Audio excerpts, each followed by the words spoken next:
One of the most interesting people I know, and just a gentleman all around, Mr. Lloyd Legacy Sharp.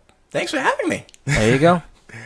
How are you? Man, funny, interesting, and all around good. That's Yeah, from, gentleman. Thank you, appreciate Nice, it. yeah. I'm doing good. This is the first time I've ever actually done something like this. So you yourself have set me a milestone. Really, you never done a podcast with anybody else? We did like me and Bryce Hanson and Justin P. Drew did like a trial, but I don't know if it's actually gonna go. Like I don't think we actually like got it done the way we wanted to. So this is technically the first one that's actually gonna go through. Oh, what were you guys trying to do? Was it? It was an idea that I think, and I'm gonna revisit it, I believe, but it was an idea called the American Legacy. Okay. Because me and Bryce Hanson had that whole thing on Laws of the Irish, America versus Legacy, and we had that whole like trilogy. And it was either Justin or Bryce or a combination of the two that had an idea to make it into a podcast. But we went into it kind of not knowing exactly what we wanted to make it. That still sounds kind of cool. Yeah, so I think it's something going to be fleshed out in the future. But yeah, this is my my first time being a guest, so thank you for having me. I'll probably have this out tonight. Nice. So, yeah, interesting. Yeah. Yeah, it's been comedy is such a. It's funny because I've been doing comedy for about 2 years and a few months. Wow. Where did you start? I started at the Winter Circle in Salisbury. Okay. And it's ironic because like you've been in rooms where I'm in a comedy room, and how I am when I'm just watching. Like I thoroughly enjoy watching comics. I may not say the traditional things here, but you know, you good. For what it's worth, like, you know, I know there's a lot of comics that, and you know, even comics complain about it sometimes, where people are just there to kind of they want to sit there, they're waiting for their turn, they get up there, do their thing, and then they take off, not really caring about, you know, what else is going on. Yeah. And you know, I don't think if that's how you do it, if that's how it works for you, then you know, if that makes you better, who am I to judge? But it's like, people often wonder, why am I, because I get accused of being very unselfish and very, like, I'm more of a fan than a performer. And I say, like, I literally came into this as a fan. Yeah. Like, I went to the winner, I had met Jay DeMille, who, phenomenal talent. Yeah. I had just met them in 2016, not even as a comic. I was hanging out in New Hampshire a lot, and I met them, and, you know, they were at the Winter Circle. So free comedy show, I'll go. Nice. And I'm sitting there, and I'm enjoying the show, as I do. And Dave Radigan taps me on the shoulder when it's over, and he's the one that, you know, books the Winter Circle, and he says, "Hey, kid, you know, you got a lot of energy. You think about going on stage next week?" I'm like, no, I'm not here for that. I'm just here to support Jay. I'm here to watch. Oh, are you sure you want to go on stage? I'm like, I'm sure. I don't want to go on stage. Well, we signed you up, so you're on stage. I'm like, what? They signed you up? They signed me up. So literally, I got into comedy. I was literally just a fan that was told to try it.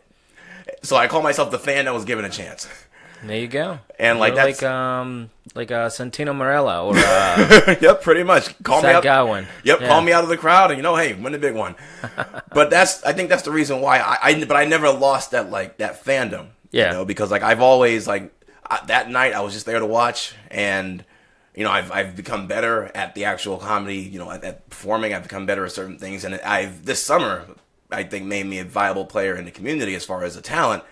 But I've never lost that fandom. Like, I came in as a fan, and it's like, and that's the reason why, like, I sit there and I enjoy watching. Like, I crack up. I'm famous for having a laugh. Yeah, like, the way I react is one of the things that I'm known for. But it's like, it's because of the fact that I genuinely love comedy that I can sit when I'm not on stage. I am a fan, and I watch it and enjoy it as a fan.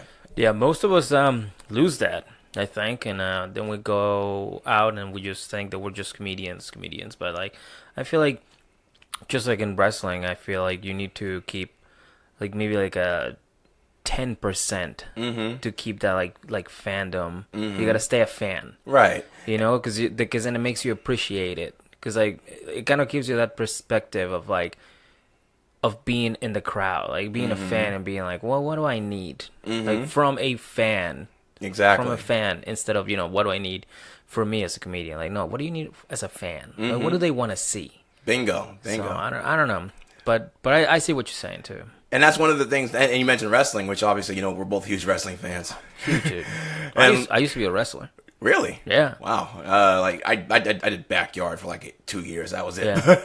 Yeah. But like yeah, like I've been in like I actually did a like it kind of ties in because I did the fantasy camp at North Andover, the wrestling school. I think Kowalski's Chaotic. Yeah.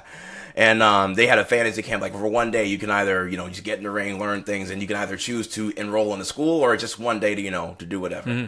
And they always say that no matter how much you appreciate something, whether it be comedy or wrestling as a spectator, you don't know exactly what it takes until you actually so to speak, get in the ring. Yeah. So like that was the first time I actually because when I did backyard wrestling, it's in backyards, it's boards and thing.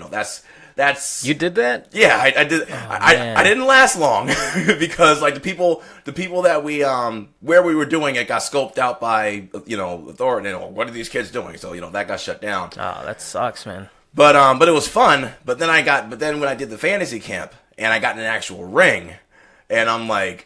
And I had a whole new because for example, John Cena's attitude adjuster, it's just a 5 minutes carry. They say, "Oh, that doesn't hurt." I've taken an attitude adjustment from somebody that was not as tall or as strong as John Cena in a ring, and that hurt. So imagine taking it from somebody as big and as strong as John Cena, like John Cena. Right.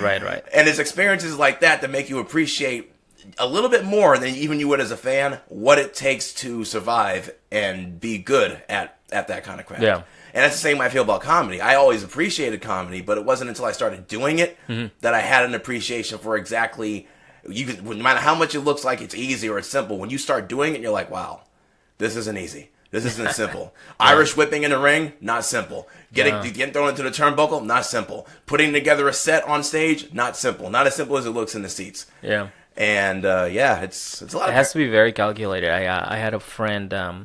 We were probably like the top two in the school, and we were getting to the point that we were doing matches. So it's like, all right, pick somebody and go over like a 5-minute match. Mm-hmm. So me and my buddy Brandon, we kind of like we want to pull aside and pull him aside, and we kind of went over the match. Mm-hmm. So like, all right, this is what we're gonna do, blah blah blah blah, and there was one spot that he was supposed to toss me into the turnbuckle, and oh gosh, I think I was supposed to like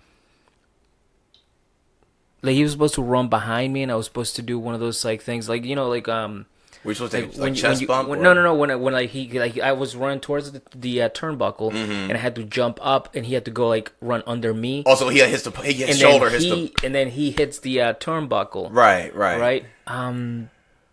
Or was he supposed to catch? I don't remember. The whole point is that he missed by like 2 steps where he was supposed to be, and I was the way I landed, I hurt my knee, and like that was it for like the match. And I was like, "Fuck!" Had a Kevin Nash moment. Yeah, it was literally like where I was doing. It was going so well. Everybody was watching. The teachers were like, "Fucking." Do you know Ryan Waters? Sounds familiar. Ryan Waters is he was the head coach at the Spike Dudley wrestling school. Yes. Okay.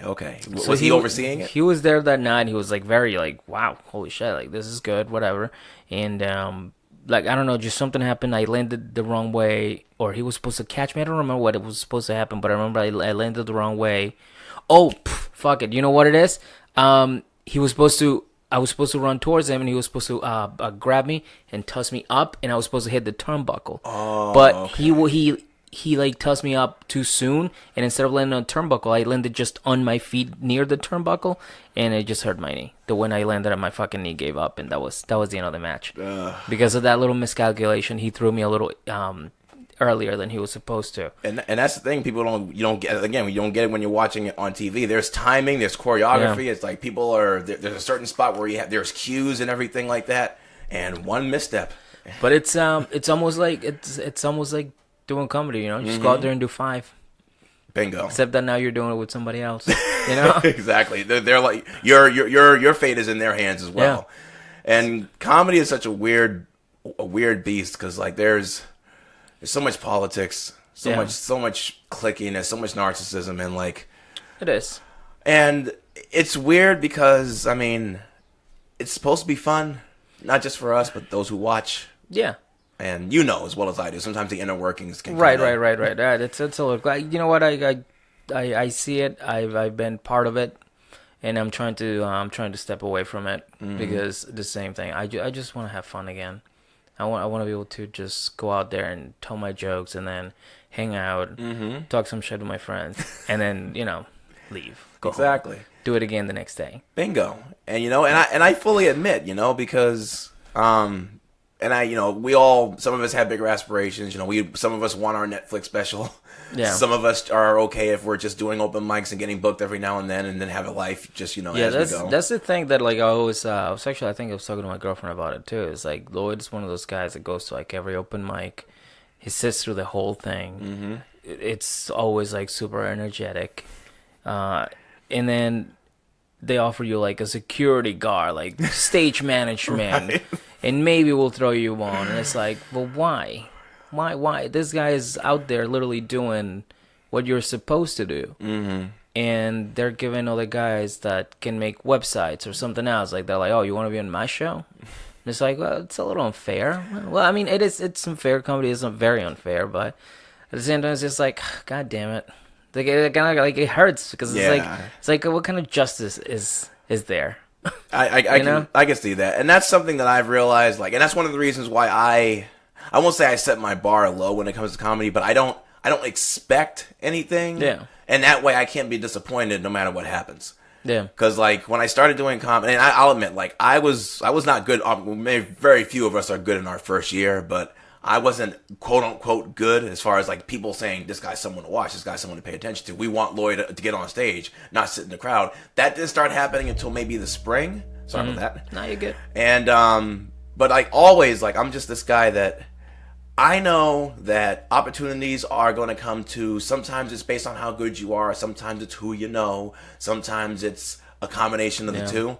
But I figured that if I just focus on getting better at what I do, not worry about getting booked, not worry about getting money. If I'll ask here and there, and if I'm offered, I'll take it. But if I don't make that the reason I do it, then if it takes longer or if it doesn't happen, I won't get discouraged. Based on like those kinds of, because you're right. Sometimes people who seem more diligent don't get the opportunities, and like, well, if I'm not getting booked, what's the point of it? Yeah. But if you enjoy the craft and if you enjoy doing it, not more, but either as much or more than, seeing your face on flyers and hearing the sound of your own voice, then it doesn't matter how long things take. It doesn't matter how much, time passes. You'll enjoy what you're doing because you're doing it no matter what level you're doing it on. Yeah, I did very well said. The other thing that really kind of bothers me a lot is like there's a lot of New York comics that want to be like noticed right away, and I myself, I don't feel I'm prepared to be noticed. I don't think I have my shit ready. I don't think any of my jokes are as good enough to be in like a special right now. And I've done more time than some of these peeps, and it's just like, man, what's the rush? Why Hotshot. Why don't you just want to like learn the ropes first and then worry about Netflix or HBO? Like, just concentrate on your craft, man.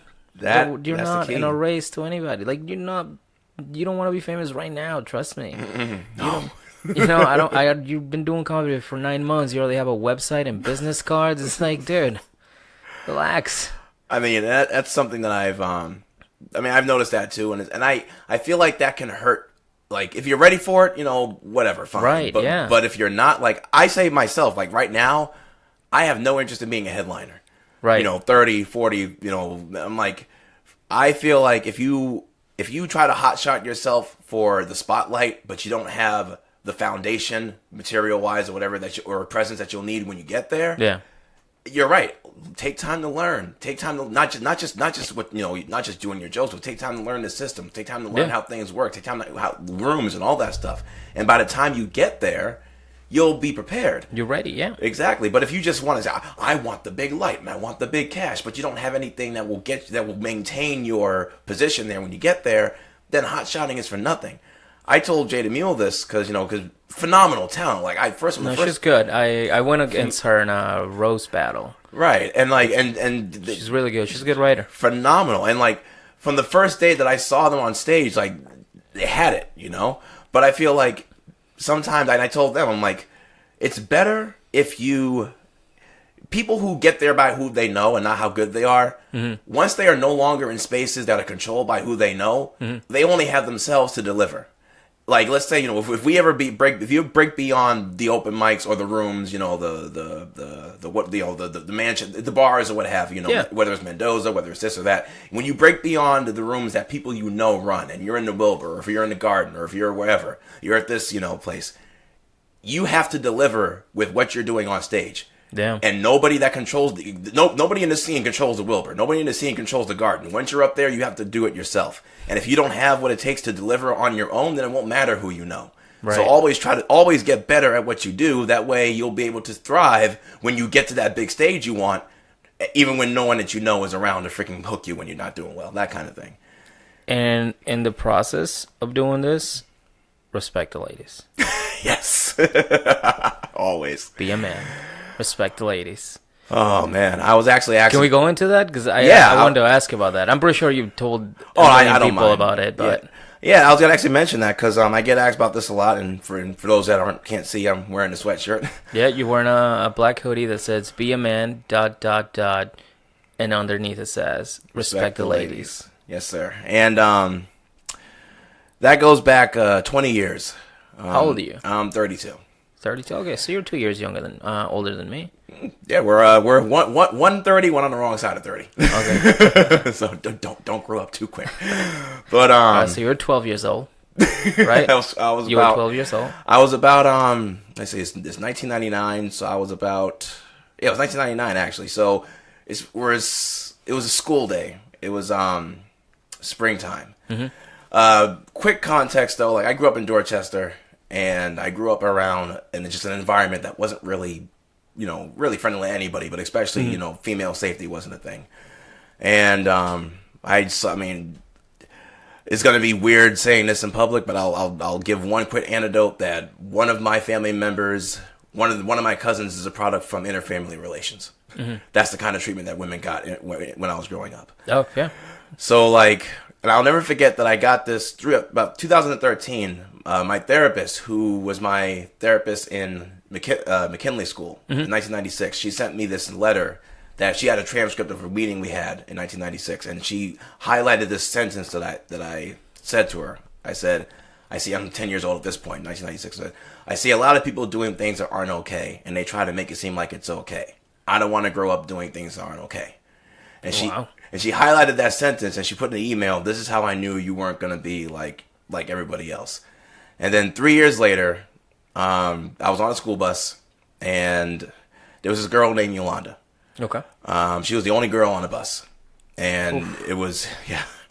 And I say girl because obviously she wasn't a woman yet, and I'm going to refer to the rest of us as boys because we weren't men yet, obviously. Okay. So there were 6 of us boys on the bus, me and 5 others, and they'd always taunted or teased, but they never actually did anything. Okay. Until one day, when they decided to try to take advantage of Yolanda, for lack of a better term, and I tried, I'm get up and try to do something. I got sucker punched. Excuse me, and I got pinned down to the floor, arms behind my back, foot in my head. Someone had a weapon. It was a knife. Sometimes I suppressed that part, but I was held at knife point while I was being pinned down, and I had to just stare at the seat, the bottom of the seat next to me for 45 minutes, listening to the other boys take advantage of Yolanda. Oh, Jesus Christ! Until eventually, I'm looking at the seat, so I don't know what was going on in the driver's seat, but it was 45 minutes later that police show up, fire department shows up, but I guess somebody was threatening the bus driver to keep driving.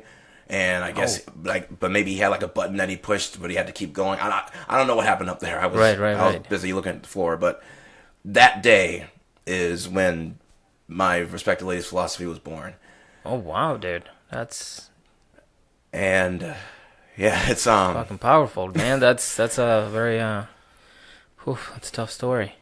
And it's one of those things that it's one of the reasons why I tend to react differently towards certain matters. Obviously, I'm not a person that believes that all women are perfect, and I don't think we aren't all perfect either. But it's I'm not one of those pro male apologists. Like, if a male messes up, I'm not going to make excuses for it any more than I would a woman. But because I'm a man, I'm not going to excuse, sexism or anything of that nature. And things like that kind of just bred me to not do that. Like, I can't allow, like, mentally, I can't allow myself to do that. 4 years later, my mother passed away. Literally in my arms on the bathroom floor. And the weirdest part about that is, like, she was down. My father had earlier in the day. I'm gonna just summarize it. Earlier in the day, my mother's having a hard time breathing because my father came home late the previous night. She started worrying and she started like eating a lot. Mm-hmm. And then the next day she was having breathing problems. Oh, Jesus. So you know how especially back then when technology didn't really dominate. Right, yeah. If you could call an ambulance, but if the person says no, they legally couldn't bring you to get medical care. Like, and if you say no, I mean, they're like, well, we really should take you, but if you say no, they legally can't bring you. That's especially like back then. Like now, sometimes you can sneak an emergency call and get them taken away with a phone now. But like back then, if you said no, they couldn't take you. My mother, who had been through a lot. I mean, she'd been sick and ill for a long time, mm-hmm. and she told them, no, don't bring me to the hospital. Even though she's breathing like this for that would worry me. I would be like, yeah, no, I don't care. You're going to the hospital, right? But that's what I mean. Me being a kid, that's what I thought was going to happen. Okay, but legally, especially then, like legally, if someone says no, they couldn't. They just so. And that was pretty much my mother's psychiatrist pretty much took that as the sign that my mother obviously was just her will to live was just done.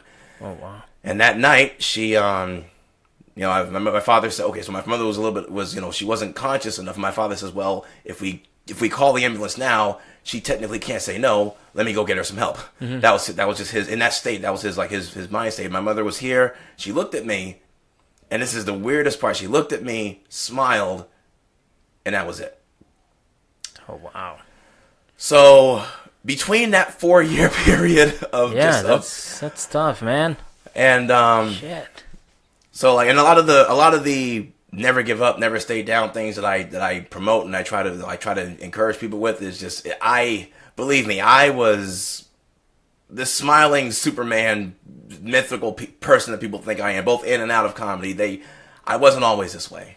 See, that's what I like about you. That's you. Like when you go on stage, that's you. Mm-hmm. When you get off stage and you talk to somebody, that's you. Mm-hmm. There's people out there just going like, they have a voice that they do, or and then you talk to them off stage, you're like, but that's not the same person. Like when exactly. That's besides the point. But that Jesus Christ, man, that's in a way like I'll tie that point off with this. I feel like, I mean, obviously you don't want to have to deal with those kind of things, but as I always say, I use my experiences as lessons, not crutches. Good. And I learned early a lot of things about what it takes to survive again, it's hindsight, but it's like I learned a lot that I wouldn't have known if things didn't turn out that way. Right. Okay, yeah, I see what you're saying. And like these days, it's like, I went after that. There's a lot of things become first world problems. I learned where to. I mean, one of the things that I learned is to pick your battles, where to put your energy, what's worth getting mad about, what's not worth getting mad about. And if you can't hurt me any more than my mother dying in my arms did, then really you're not worth me finger sweating you or what you do. That's really good. And I admire you for doing that. I wish you could do that. I mean, and it's one of those things that my doctor said, you could have rightfully just turned over and freaking never got out of bed again. Nobody would have blamed you. But yeah, that's what I was wondering. I was like, 'cause I see somebody's like parents die or like grandmothers die or like just brothers, sisters. Then they kind of just like turn around and just become a different person. Either turn into like fucking, become horrible people or become you. I don't know. It's like, but like most of the people I've seen, they just like, they act out for a little bit And I can't really blame them. I mean, that happened on a Saturday. I went to school on Monday. Yeah. And my principal said, "Lloyd, what the hell are you doing here? Go home. Your mother just died." I'm like, gotta continue, gotta live, gotta go. Yeah. And like, it was just, and that's something actually one of my online videos says, you can, once the pain, because the world's not going to stop to let you deal with your shit. I mean, whether we may have wanted to, but bills are going to keep coming. If you have a child, they're going to keep crying. The world's going to keep going. So once the pain and once all that fades, you can either give up or keep going. That's really all there is. Wish I could give you a fucking sound of a standing ovation right now, because that was beautiful. Oh man, it's I mean, I'm grateful that I'm still here. Yeah, absolutely, yeah. Cherish every day, and I appreciate everybody that looks up to me. But I always say I'm glad that I inspire you, but you do not want to take the road to get here that I did. But that's dude, that's what I'm saying. It's interesting. I didn't know that about you, so holy crap.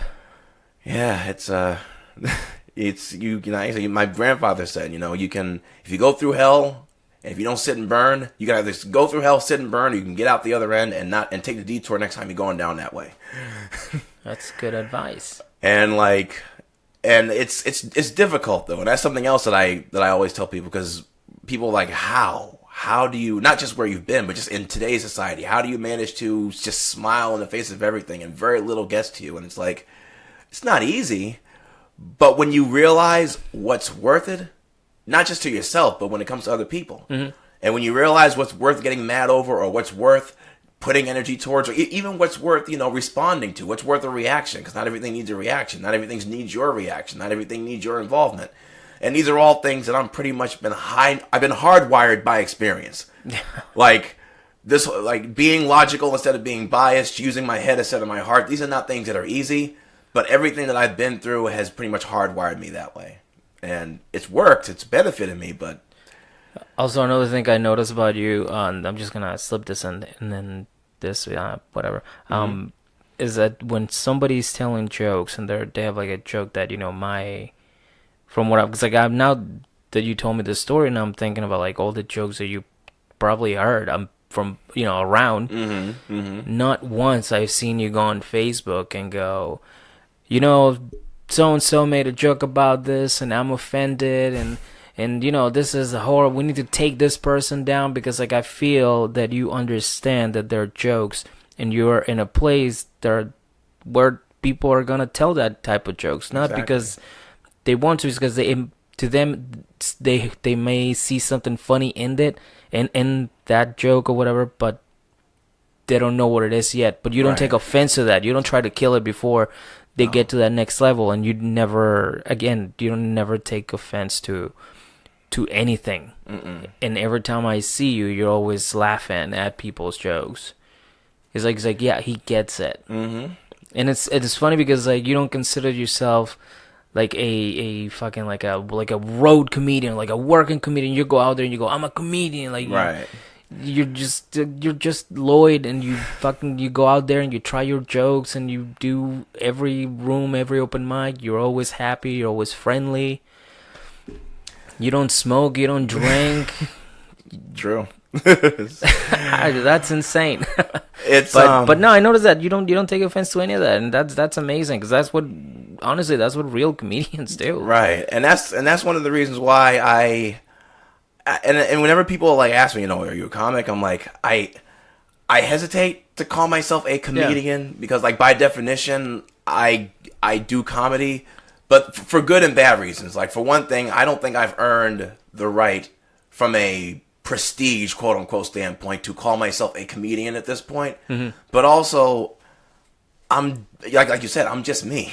Yeah. And like there are different things that I do. I do comedy. I still make time for my family and friends. I have the whole Michael Jackson impersonation gimmick in Hampton, which I will talk about it. I will ask about it later. Right. So it's like I love this craft more than I love the sound of my own voice. I want comedy to thrive, and I feel like sometimes people are going out there and sometimes they're tightened up. Sometimes they're just trying things out. The reason why I don't go online and bury anybody is because, one, I don't have the right to bury anybody, at least in my own mind.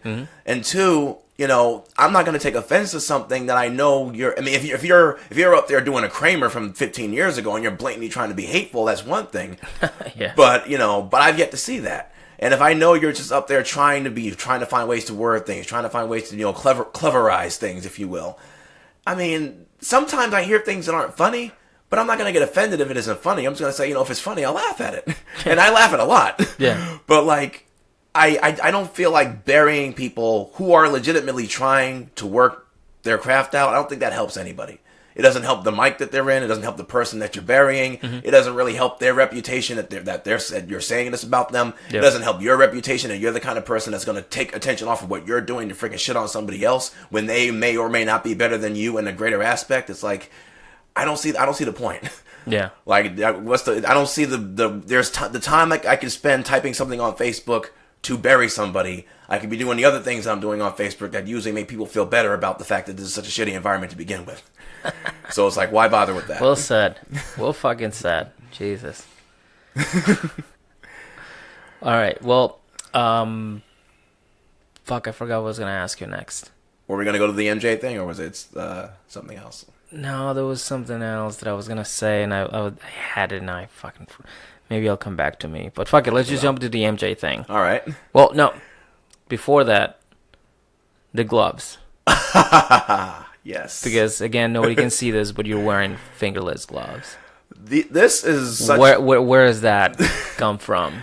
This is such a weird thing. Like, the fingerless gloves is a lot like most of the things, like the whole quote-unquote legacy tour thing. Like, one of those things, like, they weren't supposed to be a thing, but they organically became a thing. Like, a few winters ago, I think it was actually 2014, the winter that succeeded 78, that, you know, my father never stops talking about, so I know what 78 was like. But, so that winter, I was out there, I was wearing gloves, but whenever I'm reaching in my wallet, you know, I have to take my gloves off and you know, so I can get the dollar bill or get the coin or get the keys. Then I put my gloves back on, and then when I want to get something else, then you need your fingers, so I got to take the gloves off, and I got sick of it. So I'm like, I need something that I want to keep my hands warm, and I'm sick and tired of having to every freaking 10 minutes. Right. How about something fingerless? So I'm like, and they have, you know, the fingerless gloves that are like more woolen than this, and you know, you can pull over and then you can like that. Oh, right. But like a little hoodie. Yeah, so that's what I started with. But then one night I was at an open mic because I kept the gloves. Like I kept the gloves like for the next like few years. Every winter I wore them. Then one night I was doing an open mic and I was called up. And I didn't know I was going to be called up, and I hadn't taken the gloves off yet. Yeah. So I just went up there with the gloves, and they felt fine, like, you know, on there with them. I felt like they added to whatever I looked at like at that point. And then I did my set, gloves on, and the fingerless kind of. Then I got off, and that was it. And then the next time I was on stage, I didn't have the fingerless gloves on. Someone said, dude, I know you had gloves on last time. Where are they?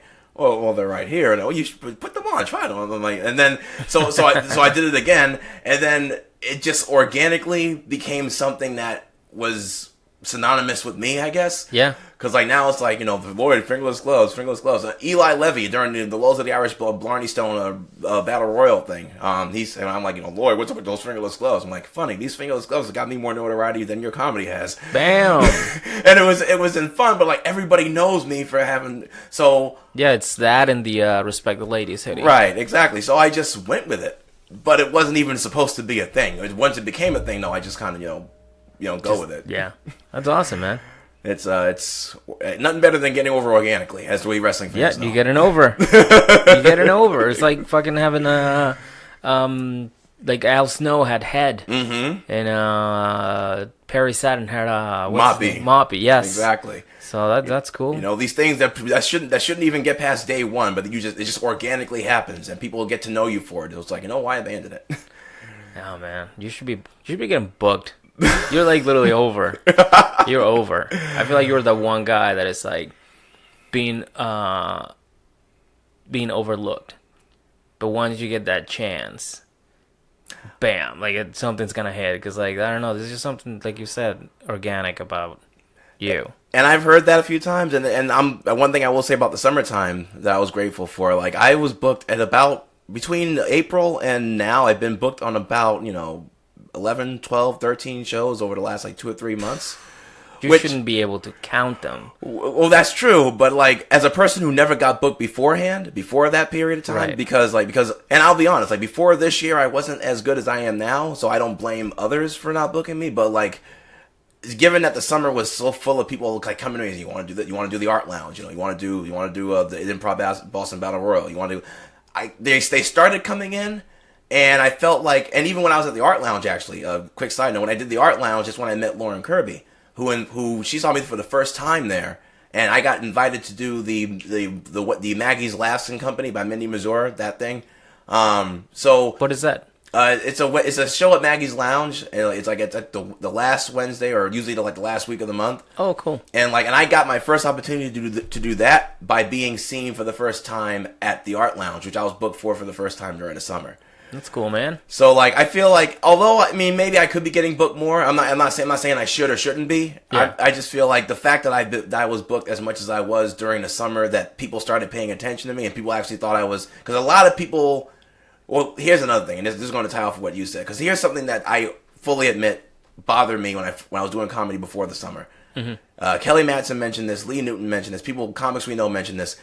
I always had great stage presence. My writing wasn't always as good as it was, but I always had presence. I agree with that. I always had, when I was up there, I had a way of, whether it was the way I looked, whether it was, how I always could make you pay attention.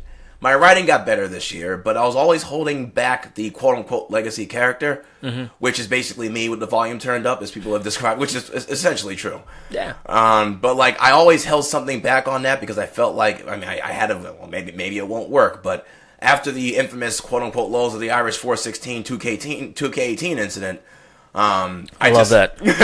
Fucking love that. I just, that night, and what happened, not too much, but what the results of that night just made me not care who was watching, and then just dive in to being me 100 on stage.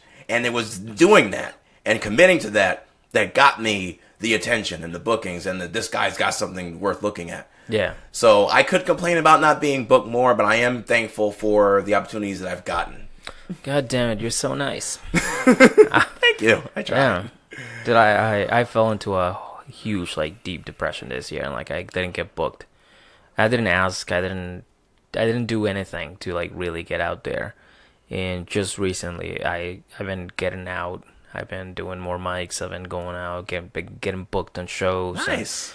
Getting paid again, and There you go, it's starting to come out again, getting that itch to fucking be better. Mm-hmm. But dude, if I oh man, that was rough. It's been a rough year comedy wise. And that's the thing. Sometimes it's easy to get discouraged. When you feel like you're putting in so much time and it's just not really getting anything anywhere. And I mean, I've seen you, and you have been getting a lot more attention and a lot more bookings. And I'm glad. I didn't know it was a depression thing for you, but it's not a depression oh my god, my life sucks. It's more a depression I don't think I should be doing comedy. I hate my life, my comedy life, and I don't know what I wanted to do, and I wanted to have a head straight, and I didn't, and it sucked. It sucked, but I'm coming out of it right better. now. Amen. Yeah, I'm Amen. fighting back, and getting there. But you gotta have the right head and the right heart in order to the head to create and the heart to be able to endure. Right, dude. But yeah, it was just thinking about it. It's what happened? Really don't know what happened. It just started dying down. And sometimes those periods of time can be difficult. And you can't create. I imagine it must have been hard for you to really even come up with anything to really or anything new to really present or give. Well, I have a script that I write when I'm depressed. When I'm depressed, when I'm really fuck my life. I hate everything. That's usually when I'm really creative, and I start writing that script that I've been working on for fucking a year maybe. Nice. And this time around, I was you know what? I don't even want to write it. I don't want to do anything comedy related. But you know why? I mean, I kind of knew where it came from. It came from me being not so much jealous, but just comparing myself to other people. And that's one thing that when you start comedy, they always tell you to be careful with that. Mm-hmm. That's true. I fell hard for it, especially this year, and I was fuck, man. And then I didn't even realize it until just recently, which is why I'm coming out, because I recently realized that I'm doing this. I'm right. Yeah, I gotta stop doing that. So I'm trying to, mind my own business and just and tell jokes, man. Bingo. And that's key. I can actually relate to be that. Be a fan again. Bingo. And I'll admit, when I for a brief time was paying attention to who was getting booked and who was getting, attention, and when you start, you don't want to compare yourself to them, because it's you focus on you and you focus on getting better, and you'll get there. Yeah. And that's it's the same thing whether it's comedy, whether it's America. What's America's biggest problem? We keep minding everybody else's business instead of freaking focus on ourselves. Yeah. Vietnam. Enough about that. But but that's a really extreme example of. But if we hadn't done that, things would have been better. And for us as people, it's like if we sometimes when it's a matter of somebody that's in trouble, okay, fine, mind a little bit of their business. But when it's something that you have to focus on getting better yourself, don't worry about who's getting more. Don't worry about who's getting ahead, because as long as you keep doing what you're doing, eventually you're going to get there and you'll surpass them if you are focusing on yourself as much as they are focusing on other people. True. Which many of the people that are getting booked and getting opportunities, they're focusing on a lot of other people just as much as you're focusing on them. Right, yeah. And that is eventually going to backfire on them if they don't get it in control. Better for you to get it in control like you have before you get to those lengths. Because because you get up there, you don't know how to breathe, you'll suffocate and fall. Yeah, true. Now, you know what? Let's fucking switch gears. Mm-hmm. Top 5 favorite wrestlers of all time. Woo! Oh man. I can do this. Because I have so many categories for wrestling. Like there's talkers, there's in-ring workers. Overall. Overall, okay. I mean, these guys are charismatic. They can work a technical style. They can work a high-flying style. Mm-hmm. They can do the brawling. Mm-hmm. They can talk. I mean, they got the look. These Right. guys are Like the guys. Right. And I feel like, and there are some wrestlers that you have they're hybrid. Some wrestlers can talk and can work. Some wrestlers are more workers than talkers. Some are the other way around. But my favorite WWE superstar, WWE, not overall wrestling, but my overall wrestling favorite superstar of all time is Ric Flair. Like if just spanning any NWA, WCW, WWE, like just all time Ric Flair. I feel like he was That's able. A good one. Like he could. He may not have. I mean, I'm not going to compare him to somebody like today, like Matt Sydal or Jay Lethal or like CM Punk, because obviously he's not. He was coming from a different generation, Right. Yes. So I'm not saying that in the ring he's necessarily better than most of the athletes. I think in the ring he can be compared to CM Punk. I think him and CM Punk in their primes. Right. Exactly. I think Ric Flair in the ring, he could talk and he could work, and he was very, very good at both.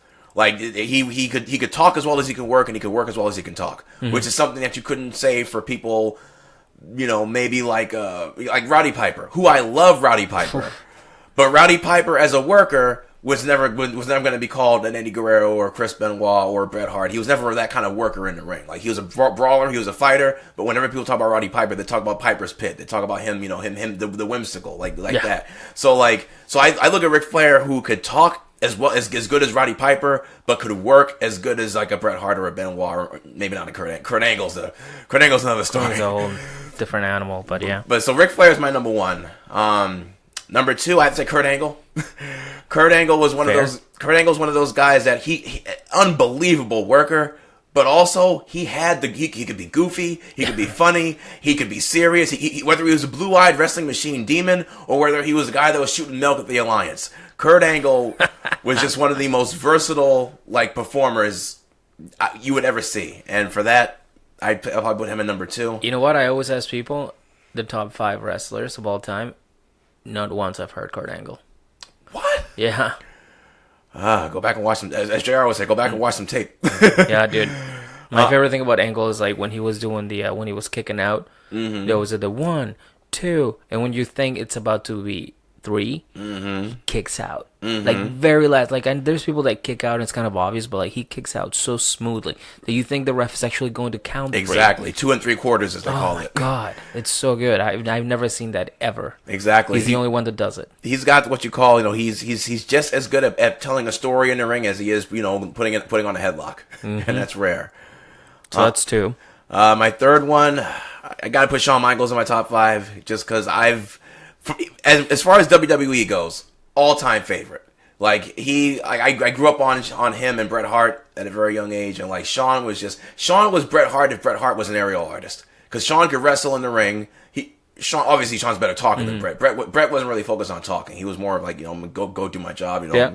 But Sean could talk. He could be flamboyant. He could work in the ring, and also the way he turned his life around on a personal note when he came back in 2002 and stopped doing, because everybody behind the scenes in the 90s, everybody knows Sean was a pillhead. He was a fucking monster. But like Sean, both professionally and personally, became such a different person. And on a personal note, I admire Sean for not letting himself go down the road that a lot of other people, like the Dynamite Kid and the British Bulldog, and people who were taken from us too soon. Wasted talent, man. Exactly. So, as a man and as a wrestler, Shawn Michaels. All right. Number 4, I know this is only going to leave one more spot, but I have to put The Undertaker in there. Okay. Mostly because, The Undertaker was never the greatest worker. He was never the greatest talker, but he did enough of both of those things to make it work, and his presence, just the greatest gimmick. Yeah. In WWE history. Nobody has been able to, and he's been able to reinvent themselves, capture the imagination. He's kind of... he's a legacy. Bingo. he's carved that for him. He's carved one for himself that will never be surpassed. He's kind of ruining it right now. I think he's just on his way out, and he's just passing the torch, Yeah, exactly. Giving little pieces of themselves to this newer talent. Mm-hmm. And there's nobody better to learn from than The Undertaker. But absolutely not. But for his lore, for his character, and for everything, just the overall presence, Undertaker. Lastly, before you move into the last one, one of my favorite moments was what WrestleMania was it? CM Punk versus The Undertaker. 29, right? I believe so. Yeah, it was 29. So CM Punk comes out, the crowd's on fire, and then everything is quiet. And then you just hear, boom, and the whole crowd goes, bah!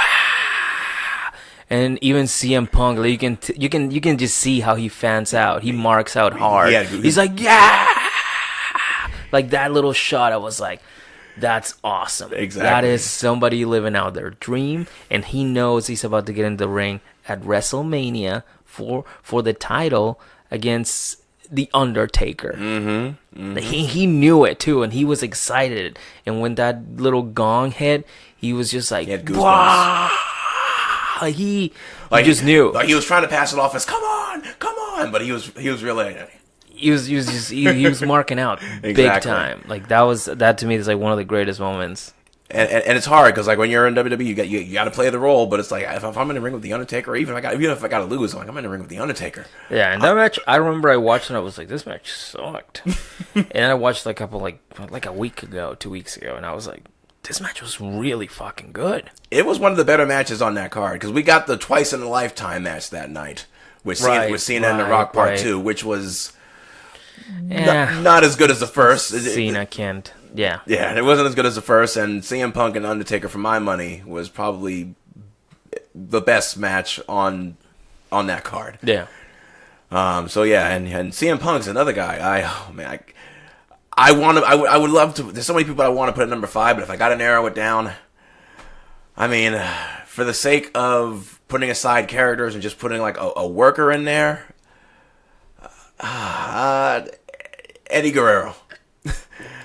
It could have easily been Bret Hart, Eddie Guerrero, Chris Benoit, or Owen Hart, but Eddie Guerrero was one of those and not even before he passed away. Like I was a fan of Eddie Guerrero when he was in WCW working against Rey Mysterio. Like that's when I became a fan of Eddie Guerrero, and Eddie was he's another guy that had a lot of personal demons that eventually did catch up with him. Unlike Shawn Michaels, Eddie did unfortunately fall victim, but Eddie had you can see the passion that he had for what he did every time he did it. Yeah. Like he wasn't just there to collect a paycheck. He loved what he did. Yeah. And like it was impossible for him to hide how much he enjoyed what he did.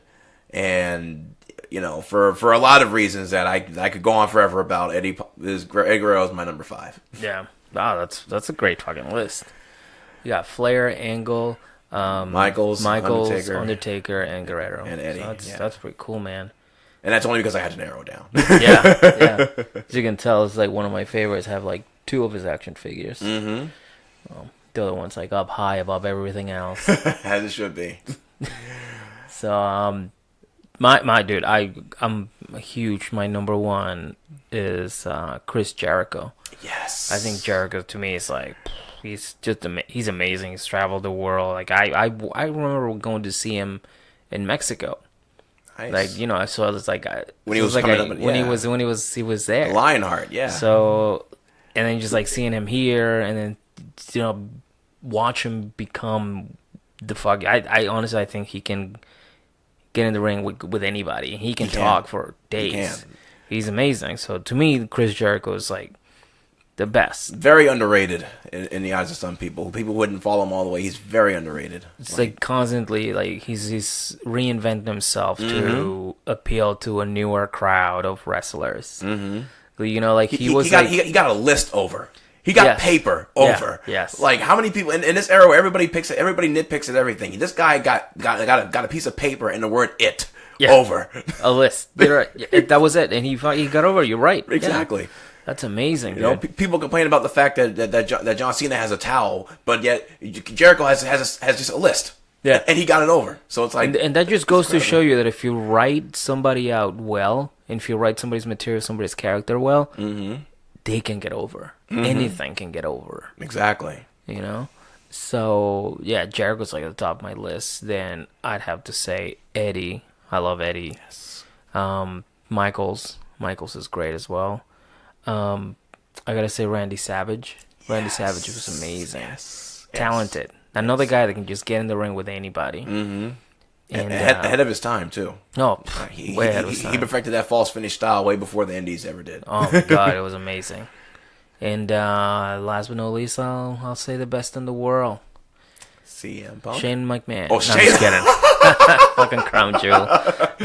Well, technically, yeah. No, I love CM Punk. I follow his career through Ring of Honor because when I was doing backyard wrestling, I used to be a big fan of the Indies, and like me and my friends would like download wrestling videos on like Share Bear or something like that. Oh my goodness! It's like fucking. What was the other one? Kazaa, LimeWire. So we download videos with obviously porn, but also wrestling. Right. And we look up like CZW, like New Japan Pro Wrestling, like all these crazy promotions that were out there that we couldn't afford because we were kids. Right. So we were illegally download them and we watch them and we're like, oh my god, this is amazing. CM Punk and Samoa Joe had a lot of classics, 5-star matches. Way before TNA. Way before TNA. I'm talking, like, they had, like in 2000, I want to say 6. No, it was 2003. They had a match. Yes, I think it was 2003, and it was Ring of Honor show, and they had the match of the year. It was a 5-star match, which Dave Meltzer doesn't really just give out. He's very 5. selective with that. So, dude, 5-star matches, like that's amazing. I still watch that every once in a while. I remember seeing Claudio Castagnoli, aka fucking Cesaro now, Mike Quickenbush, Amazing Red, the SAT, El Generico, Sami Zayn now, Kevin Steen, fucking Joe. What's another one that was Austin Aries? I never thought Austin Aries was as talented. But one time I watched him, I think it was on TNA, and I was like, Jesus Christ, he got way better. Exactly. Him and Jay Lethal did a lot of work on the Indies. Jay Lethal was amazing. I actually was at a Ring of Honor show in 2006 where AJ Styles was facing off against Jay Lethal, and there was this manager. I can't remember if they called him Jay Smokes or something like that, but he's a black manager, a little fat guy, and he walks around the ringside going bleh, bleh, bleh. And like I met him and Jay Lethal that night because it was an armory show. You just in Lynn, you just walk behind and hey Jay, how you doing? And like that was in 2006, and and I'm like, these guys. They go to the professional ranks and their style changes. Yeah. But CM Punk's style, I mean, they couldn't do the pedigree off top rope anymore. But CM Punk's style never really changed. It never really did. Like he got adjusted to the WWE style, but he was still like doing his own thing. Exactly. He still worked a very believable style. I like to think that like when Styles came into the WWE, they had him work with Jericho to be like, hey, we think this guy's going to be the guy. So why don't you work with him and turn him into our style? And now he's been champion for over a year. Exactly. And AJ's one of those people, a lot like Sean. That's another one that like got me inspired to wrestle, because I remember watching his videos on like TNA when it was still NWA TNA. Mm-hmm. And he was doing the like a corkscrew moonsault, and I was like, "How does he do that?" Right. And that became my finisher when I started doing backyard wrestling. Nice. I practiced it, dude. I practiced that thing, and like all the time. I practiced that so much. I started doing a moonsault, doing a moonsault. Me and my friends had a ring. We made it out of mattresses, Mm-hmm. and then on top of the mattresses we put plywood, and then on top of the plywood put a rug. And then that was it. Every once in a while you had to fix the ring, right? Because it would come apart. But even like in the winter, like I remember shoveling, like to my friend's backyard where the ring was, the quote unquote ring, right? And I would shovel away a path from my house to his house, down there to his backyard, and then I would do one around the ring. I would shovel off the ring. I would grab a ladder and I would just do my corkscrew moonsaults. Wow. At one point for Christmas, I asked for a camera recorder, Mm-hmm. so I set it up and I recorded myself doing the moonsaults. Mm-hmm. And eventually, I would do one, I would do another one, and then when I finally got tired, and I was like, okay, I will sit there and I'll watch it and be like, all right, so that's what I'm doing wrong. That's what I'm doing wrong, and I just catch my breath. It's perfect. Go back up in the ladder. Start doing it again and again and again and again. That is, like, I admire the persistence. I was definitely not a top rope guy when I was wrestling, Yeah. so to continuously practice a moonsault, I gotta bow down to that. Yeah, dude. Because that's if I was gonna practice a move that oh man. Yeah, Corkscrew that was a good moonsault. time, man. It was a good time. If you stick around, I'll show you. I got a couple of things. Nice. I was a submission ground based performer. So like I spent more time practicing like sharpshooters and ankle locks and things like that. Yeah. Which I definitely easier for me than a corkscrew moonsault. I'll go to the second rope and be like, it's time to get down now. Yeah. we didn't even have ropes. It's like a broken down ladder. Yeah. Oh, man, Yeah. No, that was.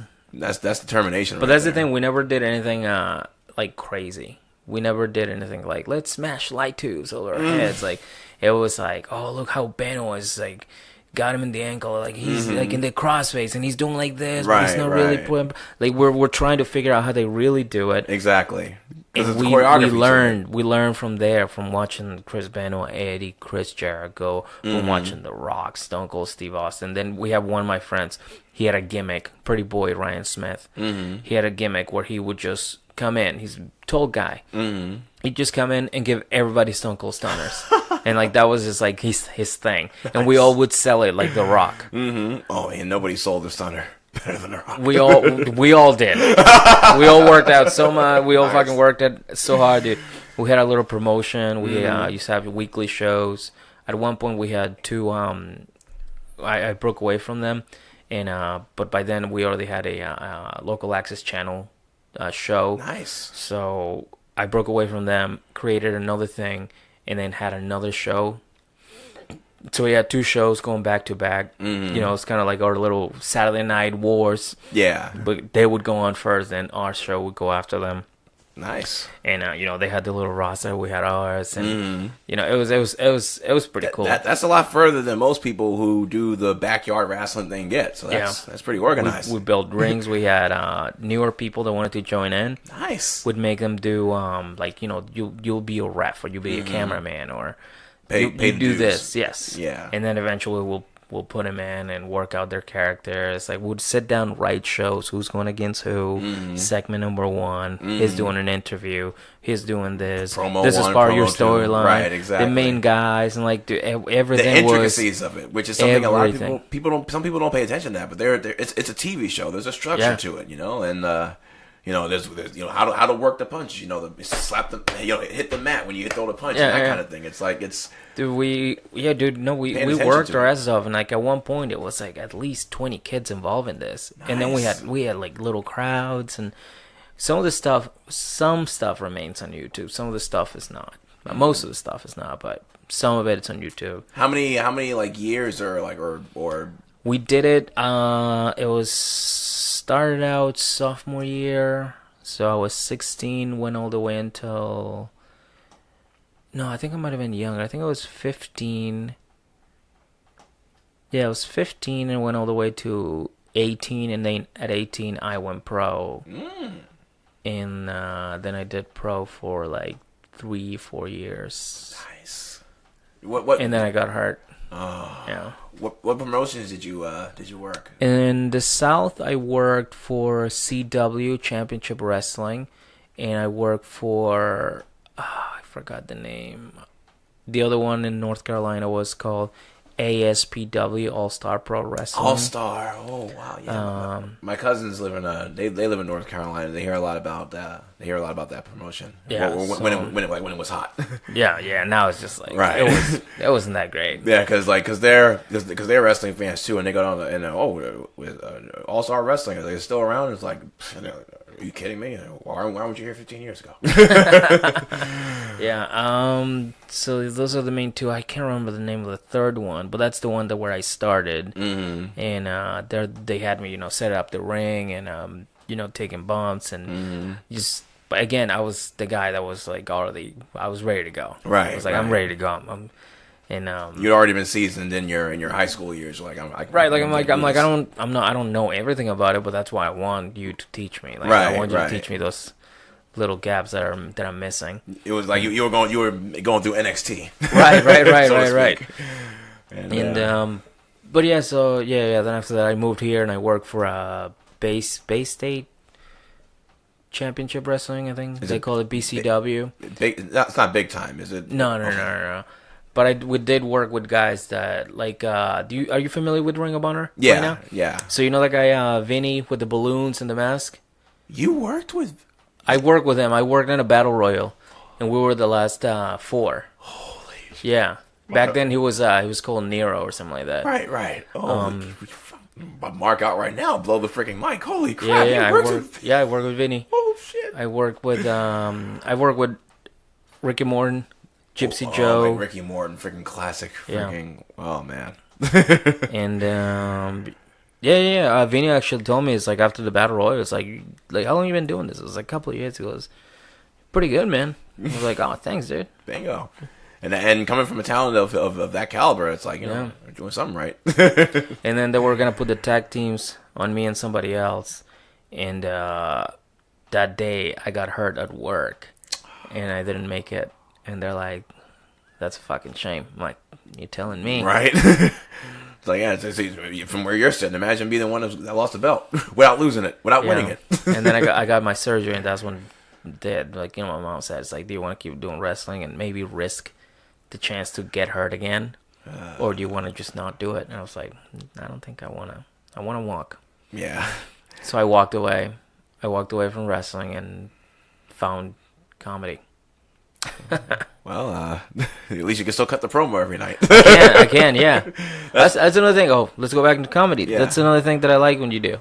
When you walk up to a stage and you just sit down, do your pipe bombs. I appreciate that as a wrestling fan. That's something that I've like. It's kind of how I developed my style on stage. Like, because when I first started, everybody was in my ear. Like, do it this way, do it that way. And Mike McDonald, who I met at the Winner's Circle, pretty much summarized the advice best I could ever get. He's like, people can critique you on what you're saying, whether or not it's funny, but whether what you say is good or whether what you say sucks. Nobody can tell you how to go up there and do what you do as you.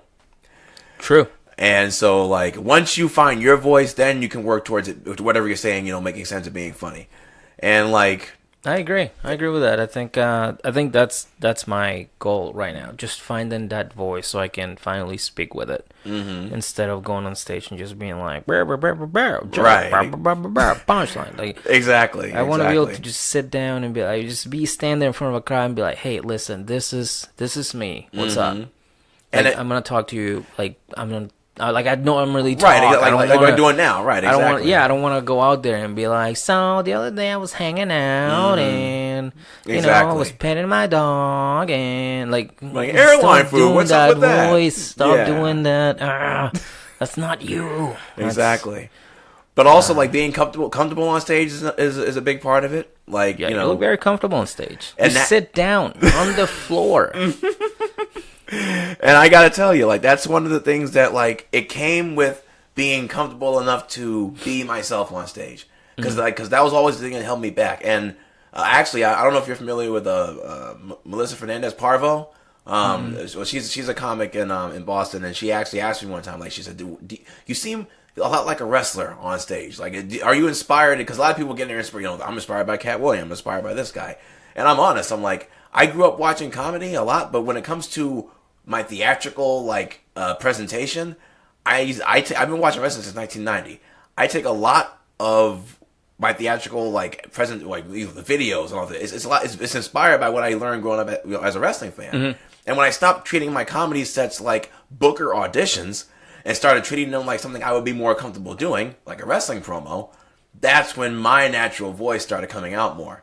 And when I was comfortable just doing that and not really ashamed to really do something different on a comedy, not traditional comedy, but like, that's why I'm going to cut the wrestling promo, call it a comedy set. And once I became comfortable with that, I was able to be more fluid and relaxed. And that's why I don't, when I'm up there, I'm not saying, you know, "Oh, not on board? Okay." Or, "What do you guys want to hear?" Or, "Oh, just working it out, guys, just working it out." No, I just go through whatever I'm doing. Yeah. Like, as if it's a speech. And finding that comfort level is what allowed me to do that. Because when I'm cutting a promo when I'm up there. Good. And thinking of it that way makes it a lot easier. Yeah. Good. I like that, man. Who doesn't want to cut a wrestling promo? Dude, I loved it. I did. I used to cut wrestling promos with my friend, and we both realized we were like 15 years old, and they sucked. They sucked. Like, once, I think we used to make his mom, one of my best friend's mom, record our matches and talk during them.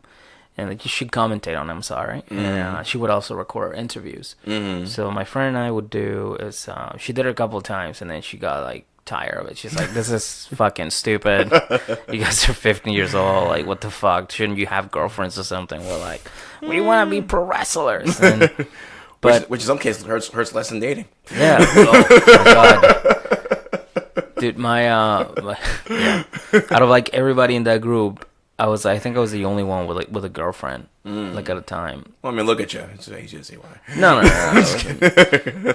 But like, even then, I was just like I remember like cutting myself to like, not myself, the blade job. Right, I was blade. Yeah, right. I don't want everybody to be like, "Holy shit, Miguel is a cutter." It's lingo, guys. I used to get collar. Right. And like, that didn't bother me, but if I was to do like, you know, if I liked a girl, I'd be like, "Oh, well, fucking, right? I don't know how to talk to her." It's like, dude, you're just cutting yourself with a fucking blade in the middle of the winter for a dumb match. Do you see why this is what I should be doing now? You just go up there and say hello. Who are you? What are you doing? Oh man. It's just. But we actually had a couple cops, like, they'll pull over and be like, "Hey, you guys from the wrestling show, right?" We're like, "Yeah." They're like, Shit's really good, man. Nice. Good job." To get that from a cop too. That's we're not going to penalize you for freaking beating the hell out of each other. We're actually going to give you props. So that was cool, being recognized in your own town, right? It's like, you do the wrestling, right? That's your territory. Yeah, it's like, you know. Yeah, that was our territory, and well, I'm glad. I mean, hey, at least you got to live. I mean, if you got hurt early, at least you got to live out. You got a lot further in living out that dream than most people who watch it ever would. Yeah. You know, it's like now watching it kind of hurts a little bit, you know? Cause yeah. It's like I wish that was, like, that could have been me, you know? But I mean, and I mean, believe me, as a person who was for me, I hurt my back in 2002 playing basketball, so I would never even be able to really go forward in a wrestling career. But as somebody who's been a fan as long as I have, and how much dedication you and your friends had to the intricacies and the details, like, it sucks that it ended early, but, you know, I'm glad that you at least got to experience that period of time, like, between high school and pro, like, at least maybe 6-7 years of living that, because that's some of us won't even get 3 months to live out the dream on that level. But I really wanted it, man. I really wanted it. I was one of those guys that I was like, I really want this shit. And that's how you get things like that. You want it when you want it hard enough. You're willing to work for it.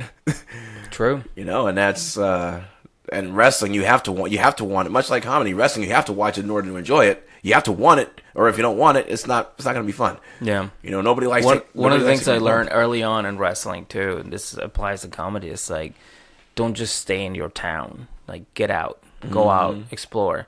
Me and my buddy Josh, JC Roberts, used to travel to like North Carolina, or fucking, you know, like Kentucky or West Virginia, and we'd wrestle out there. Fucking, we'd wrestle out there and come back here. I mean, well, we were living in Tennessee at the time, right?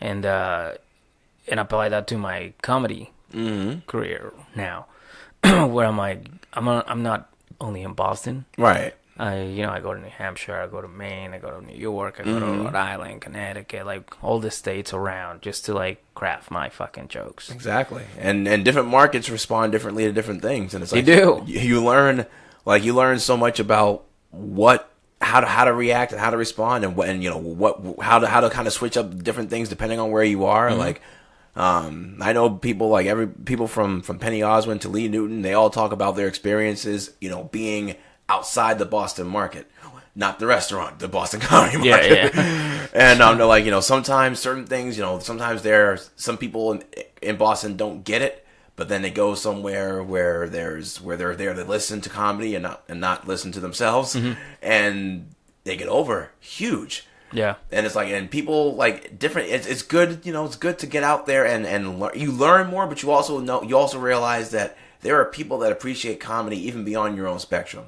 And you learn so much about how to adapt your own style based on where you are. So that's good. Yeah. That's good. Territories, Ric Flair traveled the world. He learned a lot about, how to combat different styles and different sizes and different things by not just staying in the wrestling South. and comedy have a lot in common. A lot, exactly. A lot. And you learn, and you learn by experience. You experience by doing, and the more you do, and the more places you do, the better you get. Yeah. And then wherever you go, there's always something or someone different, and there's always something that you're going to learn a little bit more. Whether you lose or win, you learn a little bit more than you would have if you didn't do it at all. Yeah. Like I did the last Boston competition a few months ago. Which one? Funniest person in Massachusetts, that Carolyn Riley one. And I never performed on a Laugh Boston stage. I did not expect to win. I did not expect to go in there and win. But I knew that whether I won or lost, whether I did well or whether I bombed, I was going to learn a lot more from being on that stage and being in that environment than I knew going in.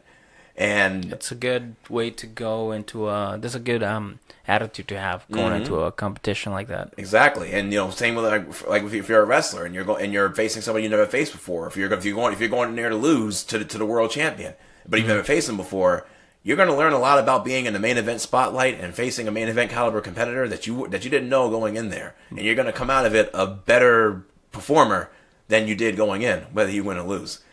There's no bad experience. There's just learning experience. It can be bad if you take it bad, and sometimes you don't want to screw up in front of the right people. True. But for the if this is your make or break, yeah, bring your shit. Yeah. But for the most part, you can't really have a bad time if you know that you knew something going in that you didn't know that you'll know coming out of it. And like I've learned, you learn so much by bombing in comedy. Tell me about it. People think bombing is a bad thing, and it is if you're getting paid, like if you're the headliner on freaking Comedy Central. But if you're at a freaking open mic or if you're featuring for a show at a bar in Brighton, you know what? You're never going to know what it's like to fail, and you won't know how to recover from failure and be better than you were before you did unless you fail. And that's something that you learn in comedy. That's something The Rock learned in wrestling. That's something you have to be willing to fail. Fuck yeah. Because fail makes you better. Ask Einstein. 100%. Fucking agree, dude. All right. So we're had a pretty good time. About an hour. Nice. Any final thoughts? Any final words? Would you like to share? I don't know if I have any final thoughts, but I will say that I am grateful to be on the show, and I thank you for having me. And if anybody would like to find me on social media, if that's something you want to do, I am at Lloyd Legacy 617 on both Instagram and Twitter. Lloyd Legacy Sharp on Facebook. And because that's enough social media for me, that's probably the only places you can find me, and we'll have to worry about me being on in the near future. And he'll be there respecting the ladies. Amen. Fuck yeah, man. Well, thank you so much for fucking doing this, Lloyd. Thank you for having me, Mr. Wrestling Superstar / Comedian Aspiration. Yeah. I hope I student of the get game. so famous one day that I can, like, just do something at WrestleMania. Mm-hmm. I would love to fucking get in there. Get big enough, and they will bring you on for they will have you in the ring for a spot. Like, even if I just, like, announce a match. Mm-hmm. I would love to be an announcer. If Art Donovan can do it, remember Art Donovan? If he could do Christ, it, yeah, you're right. If he could do it, and they kept him through the whole pay-per-view. Nobody gave him the hook and said, "This guy's asked too much about people's weight. Get him out of there." No, if he can sit next to Macho Man and freaking Gorilla Monsoon, then you can definitely do it. Yeah, you're right.